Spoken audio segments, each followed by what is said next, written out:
Moderating this session is Dr. Chua Hak Bin, Co-Head of Macro Research for Maybank. Hak Bin, over to you, please. Thank you. Great. Thank you, Seng Yao. Thanks for joining us for this session on presidency's third term.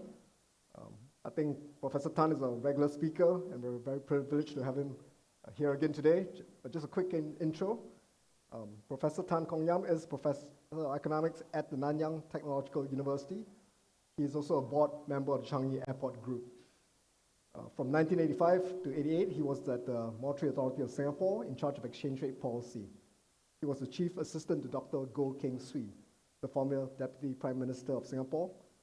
He was invited by Deng Xiaoping to advise China on economic development strategy in 1985 to 95, spanning a decade. From June 2002 to 2005, he was a senior economist at the World Bank office in Beijing, where he worked on the 11 five-year plan with the State Council.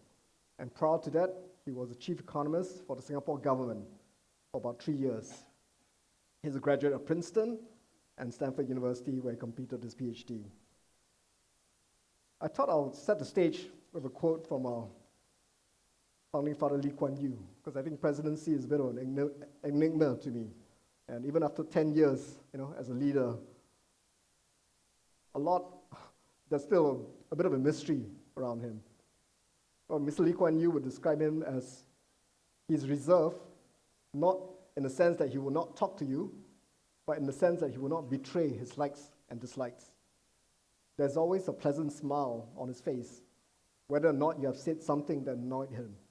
He has iron in his soul. I will now pass the floor to Professor Tan, who can help dissect this enigma and mystery beside this person, and hopefully help us uncover some of the presidency's likes and dislikes. Kong Yam? Yeah, thank you, Hak Bin. Thank you, Maybank, for inviting me. To understand China today, we have to study the Peking opera. Peking opera originated about 1,400 years ago, but it only blossomed during the Qing dynasty between 1644 and 1911. On the left, it is the red face, which is Li Qiang, the Prime Minister today.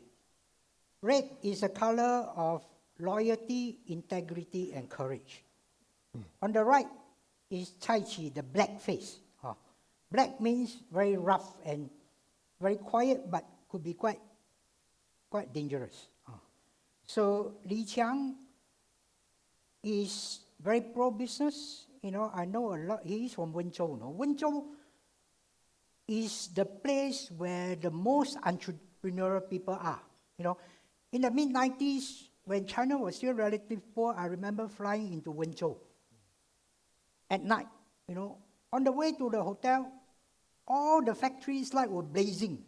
Everybody was working hard to make more money. And I know a lot of people who worked when Li Qiang was in Zhejiang and Jiangsu. This is a very pro-business guy. And now, of course, he's running around Europe, assuring domestic and global investments. He has a very good relationship with Jack Ma because of the early days of Zhejiang. In fact, he was very sad that Jack Ma in the last 1 year or so was like a wandering soul running around Thailand, Japan, and everything. And he played a very important role to get Jack Ma back by giving Jack Ma some assurance. Jack Ma is a flamboyant guy. He antagonized a lot of people in China, So he needs the Prime Minister to tell him that I will protect you. So that is the reason why Jack Ma went back. And of course, the Tai Chi is now in charge of the security side, and he's the blackface. A lot of you must be aware that in December 2022, China imposed a national security review on data. In early May 2023, the financial data provider Win Information has been blocked, on some offshore data users for accessing their business and economic data. And in early May this year, China launched a nationwide espionage crackdown on Capvision, leaking social state secrets and everything. And that is Cai Qi. This is the present dynamics in China that we need to understand to try to predict China's behavior, especially for businesses. I'm just going to interrupt and ask you on your back of your name, you can actually type in questions for Professor Tan, and I will try to address them for the last 10, 15 minutes. So feel free to type in. But I'm going to go on a tangent slightly, because in the light of Secretary of State Antony Blinken's meeting with President Xi last night in Beijing, Prof, what is your take on this high-stakes talk? Was there really any real progress? Yeah, this is hot on the press. China feels that it has, at least at this moment, stronger bargaining position, because Biden is, having some difficulty in the Ukraine war, and U.S. doesn't want China to provide weapons to Putin. The election in 2024 is coming up. So Biden needs to stabilize the collapsing relationship. That explains why he sent CIA William Burns in May to visit China quietly. And Xi is playing a delicate game. You notice he invited his old friend Bill Gates just before Blinken came in. This is to leverage on government and business divergence in the US. And the reception was packed at a point where try to show that Xi actually has stronger bargaining power. For example, at the airport, Blinken was received by Yang Tao, who is the Director General of Ministry of Foreign Affairs of North America, which is a relatively junior position. There were no red carpet. In fact, during the TV show of Blinken coming in, somehow the TV in China showed a red line there symbolizing Taiwan. And the Renmin Zhibao this morning, I read the Renmin Zhibao this morning. The headline is not Blinken, no. The headline is the Communist Youth League 19-party Congress in Beijing. So this is the way they play the game. And Qin Gang, the foreign minister, when he received this Blinken, he did not go all the way to the main entrance in Taoyuan to receive him. Of course, the meeting is very substantial. It was supposed to last 4.5 hours. It lasted 5.5 hours. And Wang Yi, who is the blackface in foreign affairs, he spent 3 hours having a serious bargaining with Blinken. And the Chinese game is they did not confirm that Xi Jinping will meet Blinken until 1 hour before the actual meeting. So this is a way that they are playing it. And of course, the meeting actually only lasted 35 minutes. With translation and everything, 35 minutes is nothing, no. So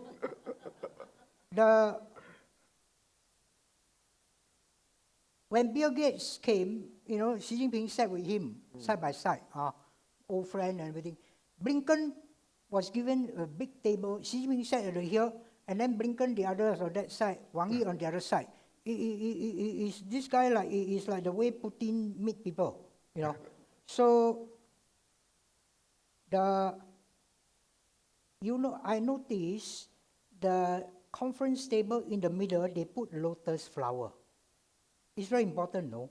Lotus is 荷花, 和 rhyme with the word 和平, peace, and 花 rhyme with the word harmony. So he's trying to say that we want to work for peace and harmony, and of course, the 荷花 lotus also emerged from mud and remained very pure.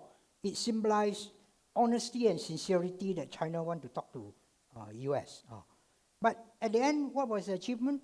Firstly, there were no achievement on two major issues, despite all these things.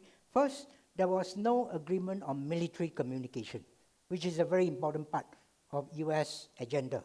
Secondly, there were no agreement on fentanyl, so which is another important, significant thing.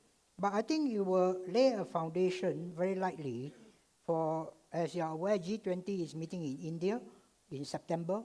It's likely to lay a foundation for Biden and Xi to meet and sort of stabilize the relationship overall.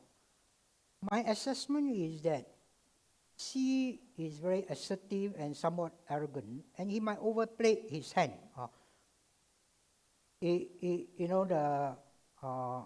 Biden at the moment might have a slight weaker hand, but this could provoke Congress and others to block, the deep state to be much more antagonistic towards China in the future. So I think my assessment is that he might overplay his hand this round. Yeah. Okay. Let's come back to the markets and economy. I think markets have been somewhat disappointed from the boost from China's reopening. Falling way short of expectations. There was some optimism early that would help lift especially ASEAN exports and trade and for the rest of the world. So why is China's consumption recovery so weak? Yeah, I think the main reason is this.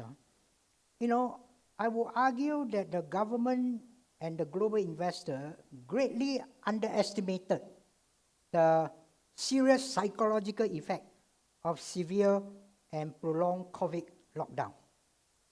I was in China twice just last 2 months, and I talked to a lot of people, and you can see the consumer and the factory, the managers and the companies feeling now very risk averse, and the consumer start to increase their saving, they pay down their debt, so there was no revenge spending. I think this is a very serious scar of 3 years lockdown and uncertainty. Because suddenly you realize that, things can go so badly within a short period of time, and so I better save for rainy days that might come along. And this explains why I think the stimulus policy will need to speed up this healing process and facilitate the return of business and consumer confidence. So I would argue, in summary, the animal spirit is severely damaged, especially for private sector business, and they need to be revived and restored. If you have a car, right, you leave it too long there, it got a flat battery, it cannot move. You need to jump start it, you need to give it a push, and before it and start moving again. And I think the government significantly underestimated how bad the flatted battery is. And they need to go ahead on this. And to show you a chart that is quite useful, this is a survey done in the last 9 months. And you can see that the majority of households, right now, because of lockdown, they have a lot of savings in their saving deposit. It's almost 80% of the UK GDP in terms of total amount of deposit. But nobody is saving it, spending it. You notice they increase saving, they reduce their debt. But overall, having said on this short-term thing, I would argue that the market might be a bit too pessimistic on the short-term situation. If you analyze the situation, at the end of the day, Xi Jinping needs to stay in power, and because the party is not elected, its legitimacy is not dependent on electoral legitimacy, but on performance legitimacy, which means that private sector dynamism, job creation, especially for young people, will be very significant, and sooner or later, he will have to survive, and he will have to support the private sector. So, Prof, US-China tensions are worsening. There seems to be no glimmer of light in sight. Can the US and China economy decouple? Will the world economy continue to break up into two distinct trading blocks? Yeah, I think actually this not decoupling and become de-risking is a good analysis and of the situation started with EU and then US also basically come around to it. I would argue that the US and EU is somewhat sincere in mentioning this because decoupling, especially for private sector, is totally not viable, and there's need to be a bit of de-risking because of the security and other consideration. But at this moment, when China-US relationship is the worst since the early 80s, China is now quite cynical, no? You read the Chinese media and various comments and some internal assessment, they think US is not sincere saying this. This is like Biden offer Xi Jinping some shark fin. And then Xi Jinping look at it and say, hey, this shark fin, hey, there's some black liquid there. Is it vinegar or is it poison? The atmosphere is a bit toxic now, and I'm somewhat concerned about it. But overall, if you look at the empirical evidence, it's not so bad. The latest survey, which was done only maybe a few months back, on the US, by the US Chamber of Commerce based in Shanghai, they asked the American companies based there. You can see that 78% of them, don't intend to move. Of course, some move out, but some move out partly because of because of cost structure and geopolitical. So 78% is not considering moving out. Of course, this end up with a China plus one, China plus two strategy, which is good for ASEAN. But I don't think there's total decoupling. Sorry. And the reason could be partly explained by this. This is the US growth over the last 20 odd years. The blue line show you the US nominal GDP growth. Now, if American companies do not globalize and just sell and produce within US, then the revenue increase, the long-term profit increase will be along the blue line, and the share price will be moving along the blue line. But the actual share price of major American companies went up on the brown line, almost double the share price itself. And that is the reason. This is because they got a very high profit from the US. Apple got 40% profit margin, no? And it will never reach a company of 3 trillion without China market. And so this is the original fundamental of the fact that these two places will not decouple. And of course there will be diversification of risk, but I think this is likely to be the case. China needs the US investment to create jobs, otherwise Xi Jinping will be in trouble. US consumer need cheap and good quality products. You go to Walmart, all your furniture, microwave oven and all this, they are quite cheap and good quality products. The lower middle class in US, in the last 40 years, their real wages hasn't gone up, no? Do you want to hammer them by creating even more problem and even higher inflation for them? They will vote against you, no?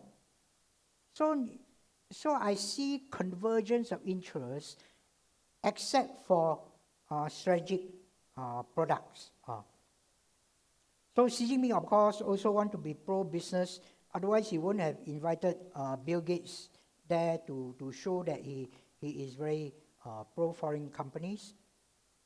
And a lot of major US MNCs, of course, publicly, when you talk in public, it's different from talk in private, no? For corporate will have to show that they go on government policy. When I was chief economist, sometimes we are a bit lack of confidence internally, but when I go public, I have to talk that I'm very confident. This is a game that everybody play. So security-related products are very small share of trade. because of publicity, because of media, everything, they look as though they are the total of trade. US-China trade, less than 5-10% are in some way security related and sensitive. The bulk of it are just running shoes, furniture, underwear, and everything. This is like iceberg. You look at iceberg, it's only 10% visible. Everybody say, wow, this is very big. But 90% of the iceberg is hiding under the water, and that's the most important part of the relationship. To give you some proof, you can see that the trade between US and China gone down because of Trump war, and then it recovered. It has actually recovered. So this will be my honest assessment. Common prosperity. So, Prof, why is presidency so obsessed and talking relentlessly about common prosperity? Some are equating the concept to communism. To understand Xi Jinping's position, you have to understand how Deng's reform changed China. When I was at the World Bank in Beijing in 2002 and 2005, I worked with the Prime Minister Department, at that time under Wen Jiabao. So I was in charge, partly participating in the 11th Five-Year Plan, which tried to reduce income inequality in China. If you look at this chart, you can see it clearly. In 1980, when Deng started the reform, China was one of the most equal countries in the world. The Gini coefficient is 0.3. By 2008, China Gini coefficient reached almost 0.5, which is one of the most unequal countries in the world, comparable to South Africa and even higher than Brazil. So this is a case where the whole country could have exploded, no? I visited some villages, small town. You see people are really poor, no? Some of the schools, the roof leaked, and the bulk of wealth were concentrated in the coastal region. So I would argue that he sees this as a potential danger of social-political polarization that could tear the country apart, and he wants to at least create some better equality, social justice to prevent the country from exploding. This, in some way, is not that different. Some analysts, I think, did a good job by looking at the US. As you're aware, US has the Gilded Age, and then in the progressive era from 1896 to 1917, they started to tighten things. The Rockefeller, Standard Oil, they start to hammer them. The robber barons start to be hit. The antitrust legislation was implemented. The unions were allowed to be formed, bargaining against the capitalists. There's a progressive taxation. A lot of policy try to shift the balance from capital to pro-labor and actually improve income distribution.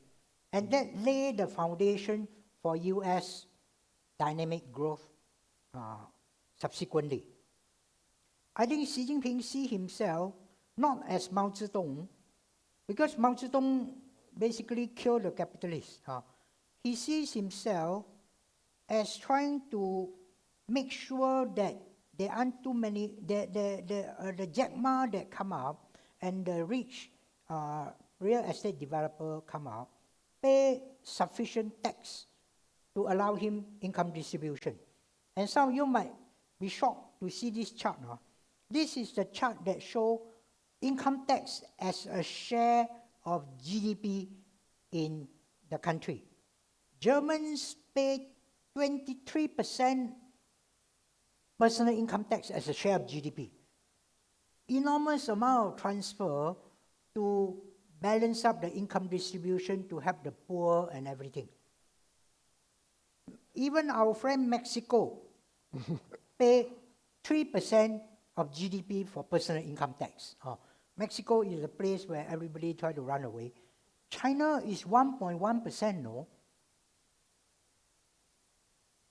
A lot of people in China never pay income tax or never report properly. When I was at the World Bank, we look at some of these survey, you know, I won't say how we get the statistic, but the top 10% of China under-declare their income by 3.5 times. So you need to get people to pay some taxes to do this. And this explains why when I travel around China, the coastal area, you know, I got a lot of friends in Beijing, in Shanghai, all the financial people, the others, they all hate Xi Jinping. When I go to second-tier cities, small town, villages, I talk to migrant workers, everybody likes him, no? And this explains why the West might underestimated his support. I think 70% of the people support him because these are the bulk of people. But the 30%, you know, some of my EMBA students who are multi-millionaire in Shenzhen, they all curse him when they give me dinner. Okay. Yeah. But on that, clearly businesses are being hammered. I mean, the fixed asset investments in China now is very close to zero. Youth unemployment rate is above 20%, so I'm not sure whether the jobs are coming in. So how will Xi, deal with this? Yeah, I think the youth unemployment rate is a very serious problem, partly because everybody wants to have graduates. When I was at World Bank, I have this original farmers who is now driving taxi, driving me to work because the World Bank give me a villa very far out. So he has only one daughter, and the daughter didn't do that well in high school, and he kept pumping money into the daughter to get the daughter to take the Gaokao, the high school exam twice, so that she can go to university. So you got enormous number of people going to university. Last year it was like 10.6 million graduates. This year is 11.7 million graduates. So this expectation, if not fulfilled, will be a very serious problem. That's why I think they will have to make sure that as I said, the car start moving and then create jobs. But this will be a serious problem for a while because in economic analysis, GDP growth will go first, employment creation will be a much lag factor. Yeah. At the meeting in Beijing, China's foreign minister lambasted the US, that the US should respect and stop interfering in China's internal affairs, stop harming China's sovereignty, security, and development interests in the name of competition. Taiwan is clearly the most sensitive issue. So what is President Xi's strategy and position on Taiwan? Yeah, I think Taiwan is the most intractable issue. Last month, I spent 7 days in Taiwan. I went from Taipei all the way, go to 7, 8 cities to talk to all kinds of people in Taiwan to get a sense of the feeling on the ground. Because I speak Mandarin, I also speak the local dialect. And I'm from Singapore, I look very innocent. Everybody after a while tell me their real true feeling. It's a very sensitive thing, They are usually now very guarded. They think that, are you a China spy? Are you an American spy? They are very guarded, But after a while, I'm quite skillful in this. I managed to soften them up, and then they started talking. The key thing is that Taiwan is very divided, polarized society. You have the North, which is a bit more pro-KMT, more friendly with China. And then as you go down south, Taichung, Tainan, Kaohsiung, and all this, you see people are more Hokkien speaking, not Mandarin speaking, and they are very cautious and very suspicious of China, and they are looking to Japan and the US for protection. So this is a very serious problem in China when China sees this as a domestic issue. you look at this chart, Taiwan, I better stand up. This is an important issue. Taiwan is at the center of the first island chain. The first island chain is the US strategy in containing China at the Navy, especially submarine and other level. So this is a very strategic place where the US credibility is at stake. Because the first island chain, if China break through, if China takes over Taiwan, it will break through the first island chain and it will threaten the Guam, Japan, the military, the Air Force, and the Navy.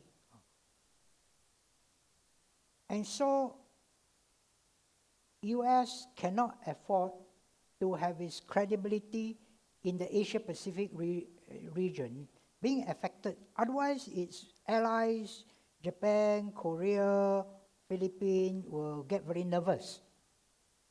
So that is the reason why this is not just TSMC or other issue, but it is a strategic issues of the credibility of US in supporting its allies in the Asia-Pacific region. And of course, for China, this is a very emotional issue. You talk to China, you go around talking to China, including talking about with dissidents in the US.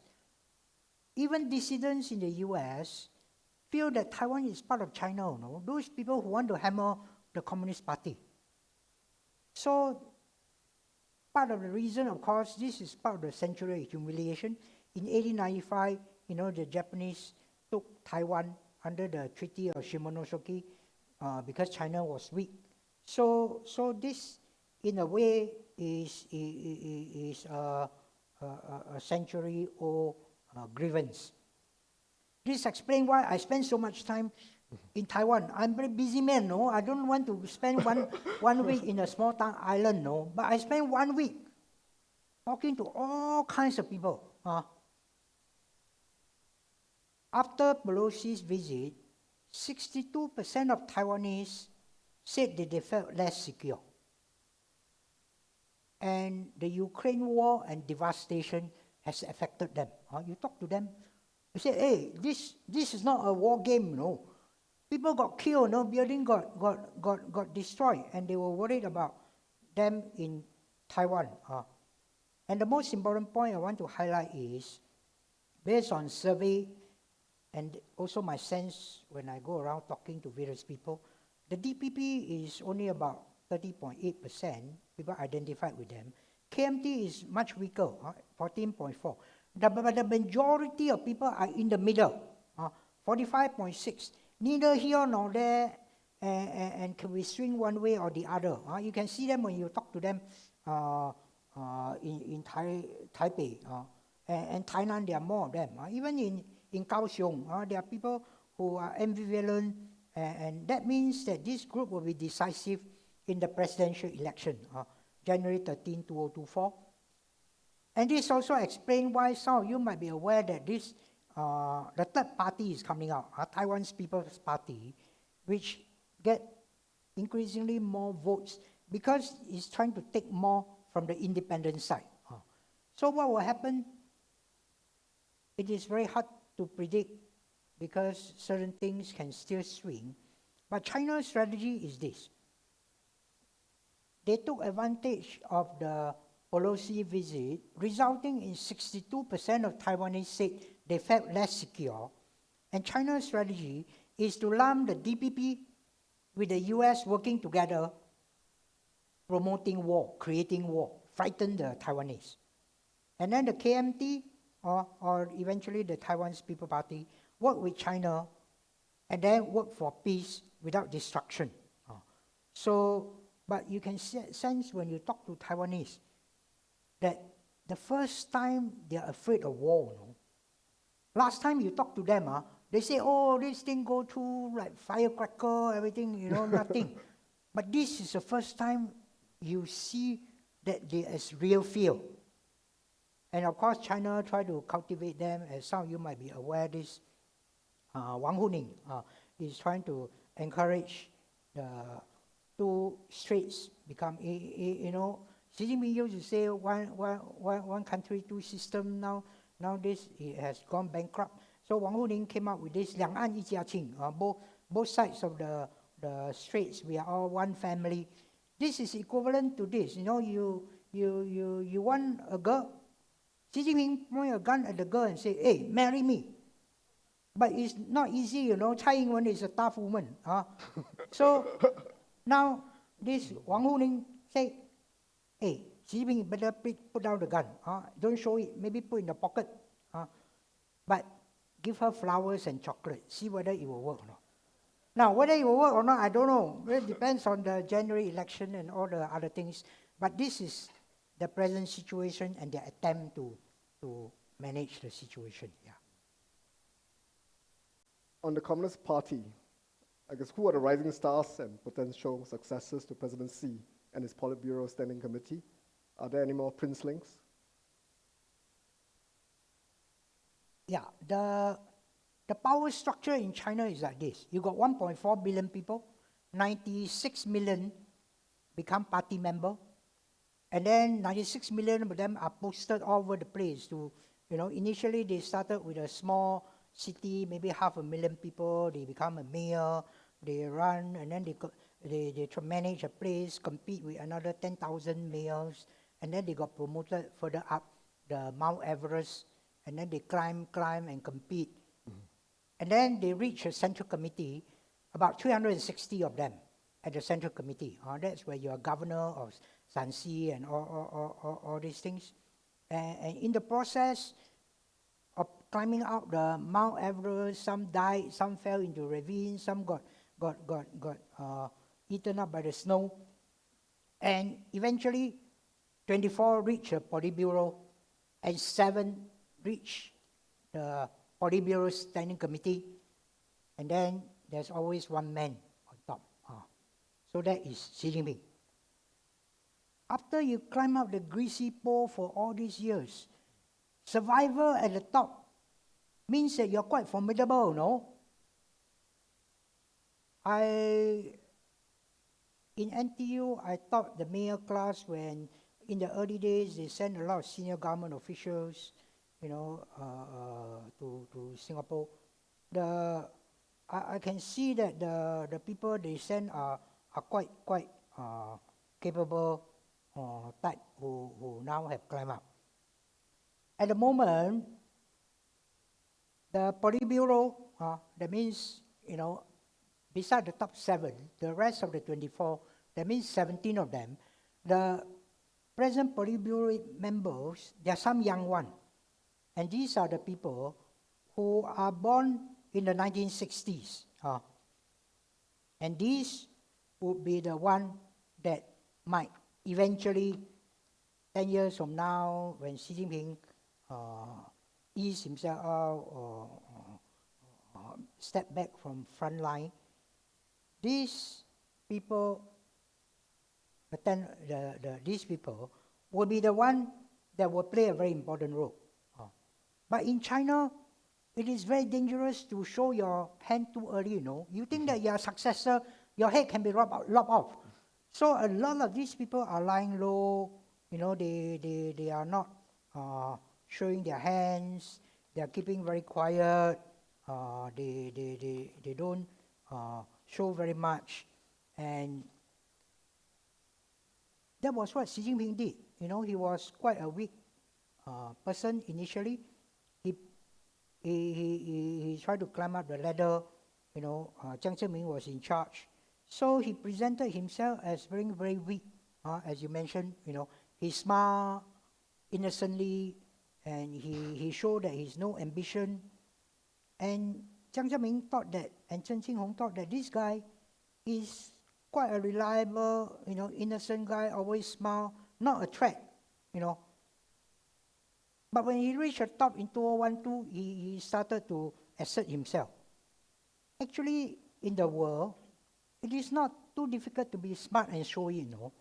It is not easy to pretend that you are stupid and not ambitious and being able to fool cunning fox like Jiang Zemin to think that he can control you from behind and willing to promote you. This is the art of fooling your political opponent. Xi Jinping, I study him very, very carefully. He's a formidable guy, you know. To fool a cunning fox that had been in the party for 60 years, to think that you are not a threat and promote you willingly,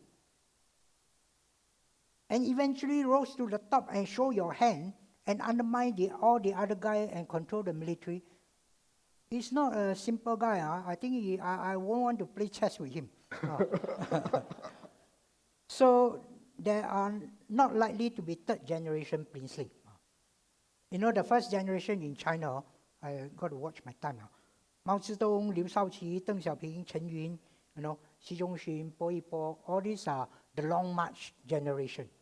Then the second generation, like Xi Jinping, you know, Liu Yuan, Chen Yun, Po Xilai, Zheng Qinghong, these are the second generation who are the children of the long march guy.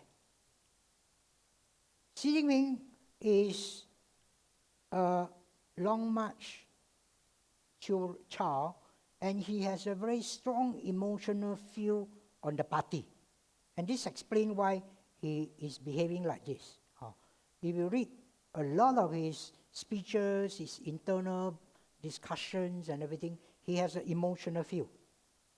But the third generation, that is, including existing prodigy of Xi Jinping, you know, Ding Xiexiang, you know, and all the others, they are not princeling, and there are no strong princeling in the top position in China today. Which means that after Xi Jinping eventually passed away from the scene, the new leaders that rose up, maybe 10, 15 years from now, will not be princeling. And I would predict that the dynamics of China policy and foreign policy, domestic policy and foreign policy, might be different. This is a bit of a bold prediction. There will be more red faces and less black faces 10, 20 years from now in China, in the new Peking Opera Show. Question, what's your read on now the US-China systemic and tech rivalry? What is China's strategy and policy to manage this intensifying competition, especially in tech, in light of all the sanctions, export controls, tariffs, and so on? I think my sense is that China and Xi Jinping underestimated the US strength, which is the innovation, creative, competitive strength that draw on talents globally and bubbling up from the bottom. Of course, China has strong strength in its system, you know, because the state is very strong. It has centrally coordinated policy. It has a long-term agenda, and it could be persistent in managing it. And that, I would argue, is the reason why EV and battery industry became very strong in China. The weakness of that system is collective blind spot. When I was at World Bank, I observed some of the development, and the collective blind spot is very problematic, and you can see them in the zero COVID policy, in China's policy implementation. At the moment, the biggest tension is the chip war. You can see here, US is very strong, the black part. US is very strong in chip design, manufacturing equipment. China is very weak. Japan, Korea, and others. So the chip war, how will it turn out? I spent quite a lot of time studying it, talking to China, US, Taiwan, and everything. Nothing is clear yet. At the moment, we are like driving in a fog with windy road. We don't know how the car will turn up or whether it will plunge into the lake. But one scenario is that a chip war might allow US to strangle and have a chokehold on China and permanently set China back, which is the possibility. When I was in China, I talked to various people. Some of the people who are in charge of the chip relationship usually don't want to talk too much because they are doing all kinds of things that they might not want various people to know. At the moment, there's a chip committee under Ding Xiaxiang. Ding Xiaxiang is ranked number 7 in the Politburo. He's in charge of science and technology, and that's where they try to coordinate their policy to counter the US chip war and stranglehold and chokehold. China has 2 major strengths. It has a large domestic market because when you make the chip, you need to sell to somebody, and it has a lot of engineering talents. This explains why you see ASML. ASML is the CEO Peter Wennick of Holland. He has expressed some worry, because he might be the most advanced in lithography machine, but he's worried that at the moment a lot of Chinese buy from him because he's the best, and they don't buy from the Chinese. But now you Biden, you squeeze me, I cannot sell to them. They are forced to buy domestically and domestically start to develop. Initially, their lithography machine might be very lousy, very poor, but over time they gradually develop and improve. And if they because they got a big domestic market, they got a lot of good engineers. Sometimes they go around Japan, Russia, Holland to steal technology and do all kinds of things. Eventually, they might improve, and one day, they will have better and better quality. They dominate domestic market. After a while, they start export and competing with you. This is the reason why the CEO Peter Wennick is worried. He of course he has no choice because he's under Holland, and Holland is being squeezed. So when I talk to some Taiwanese who are somewhat more impartial, a lot of them told me that China might get there, so there is a danger, but overall I think the next five years we won't see it clearly. So this is a case where the dependence is still very high. You can see Qualcomm depend a lot on the Chinese market when they produce a chip. So you it's like Boeing. You produce an aeroplane, you cannot eat the aeroplane. No, you have to sell it. So this is one of the key things that I think the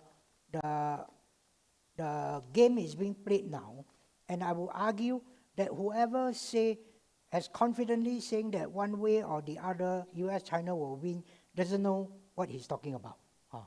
So last point is you can see China is putting enormous effort on this. I have never seen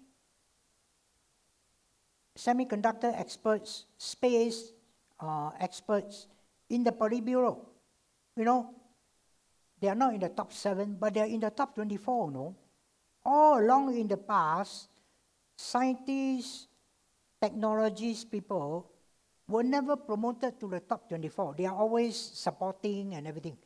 This is the first time, last year, 6 of them in space, in military technology, were promoted to the top 24. This is an indication of something significant. But overall, I would argue that the US-China relationship hopefully will be more bounded confrontation. I studied the Japanese sumo wrestling. There are a lot of rules, You cannot push the guys, once you push the guy beyond the ring, then you win, and then you have to do all kinds of things. There are a lot of rules, and like all Japanese institutions. It's not like Thai boxing, You can use your leg to kick the other guy. So hopefully China and US confrontation will be a bounded confrontation, and hopefully, because all our business and life depend on it. Yeah. Prof. Tan, for the sake of time, I guess bringing it back home, what's the impact and market implications on ASEAN? Yeah, I think just now there have been quite some presentations, Shuhaimi and others mentioned about ASEAN, and Maybank has done quite good research, and I can see that the results from Maybank's analysis show that the investment diversion and trade flow has benefited ASEAN quite substantially. China plus one, China plus two, and that is in some way good for the overall economy.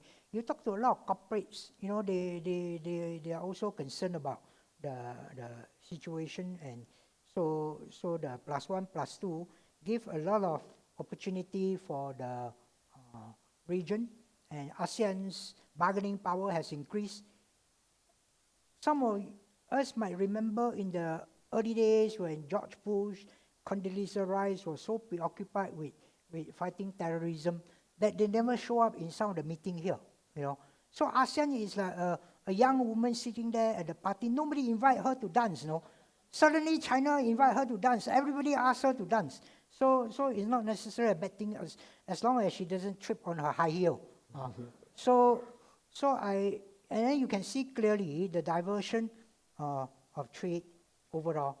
And incidentally, I think some Maybank analysis also have shown that China now has less money. They trim down on One Belt, One Road, but they actually continue to increase their investment in ASEAN. So in summary, I would mention a few points. Be ready to tolerate red and blackface, speaking opera contradiction, and create problems for your business or investment. I would argue that the de-risking is sincere and there is no decoupling, which means a large bulk of US-China trade, EU-China trade will remain intact. Then, of course, China is moving into a common prosperity is a very major prong. Don't underestimate how much they will push this in the next 10 years. Then food security is a major area that is important focus. Energy security, tax security, addressing aging and shrinking population, medical equipment. And then of course, avoid the real estate sector over the short run, over the medium run, and over the long run. Real estate sector, when China developed the real estate sector, actually Zhuangji at that time came to Singapore. I think in the early 90s. I was a board member of CPF, so we briefed him on the public housing and the CPF scheme. He went back to Shanghai, implemented the CPF scheme in some way, but he did not borrow the public housing scheme, partly because I think local government in charge of land want to make money from selling land, and so China's housing market evolved into a private sector situation. Effectively, it evolved into mostly condominium like Singapore and very little public housing like HDB. Xi Jinping felt that is probably a wrong direction. He wants to bring more of the housing into the public sector, like Singapore's HDB, maintain good public housing for the majority of people and not speculation to ensure social political stability. And that means real estate sector, as I said, has no future to make big money like before. Then, of course, he's addressing inequality. Okay, so that's the end of my presentation. Thank you. I know we're stretching it, but I thought there were some good questions from the audience, and I think two kind of I'm curious about. So one question from the audience is: what is China's stance towards the outflow of high net worth wealth, like its Chinese wealth, towards ASEAN? Will there be reactions? What are the implications from the Chinese government? Yeah, I think, there are so many millions in China. You lose a few million, it doesn't matter. But seriously, this is an important concern, especially for Li Qiang. So he's trying to go around assuring the private sector. Of course, Singapore and other countries are benefiting, but the key thing is this. I talked to a lot of these people who came over. They bring some money over. They might bring their children to school here. But at the end of the day, their business is still in China, you know. You cannot move your factory to Singapore. You cannot move your restaurant to Singapore. You cannot move all your business in Singapore. You have to continually go back. So you cannot afford to antagonize Xi Jinping too much. Your business is there, you know. And so there's a delicate balance. And I think they allow some of this money to go out and others. So far, it hasn't been too destabilizing for the capital outflow. So that is a broad situation. And I think Li Qiang is working very hard to improve confidence. And how it will turn out, how soon the economy will recover, we are not sure. But broadly, you can see that even Xi Jinping is trying to, meet Bill Gates, give ask the foreign minister and others to give a big warm welcome to Elon Musk, and that's their game in trying to make sure that they show confidence to global investors and some of the private investors who are not undermining the party like Jack Ma, and try to improve domestic private sector confidence. This last one question, I guess coming up quite a bit. What's really the strong relationship between Russia and China? I see. How committed is he really to Putin?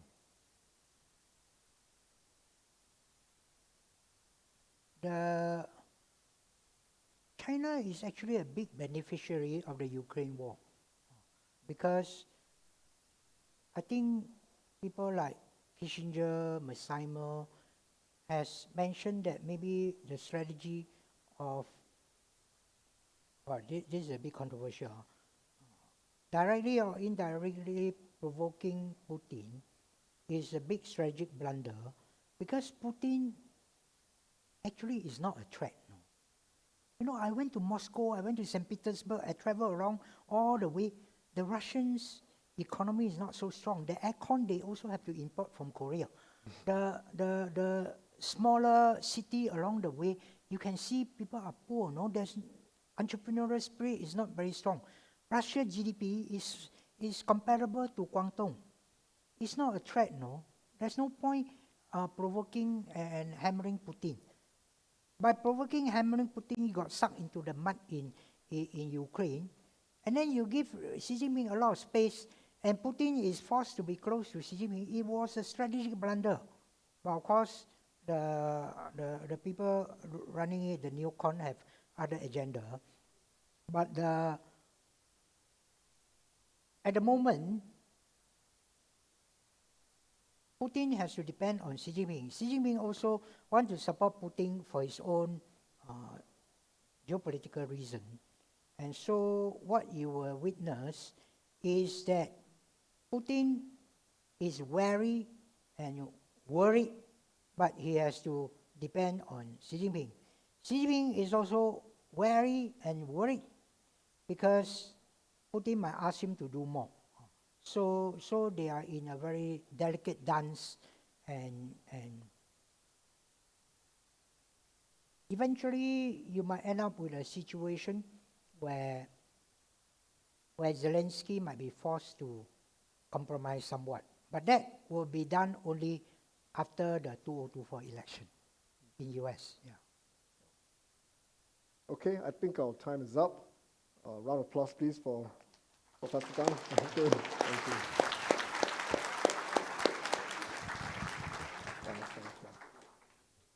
Thank you, Hak Bin. Thank you, Dr. Tan, for that really insightful session.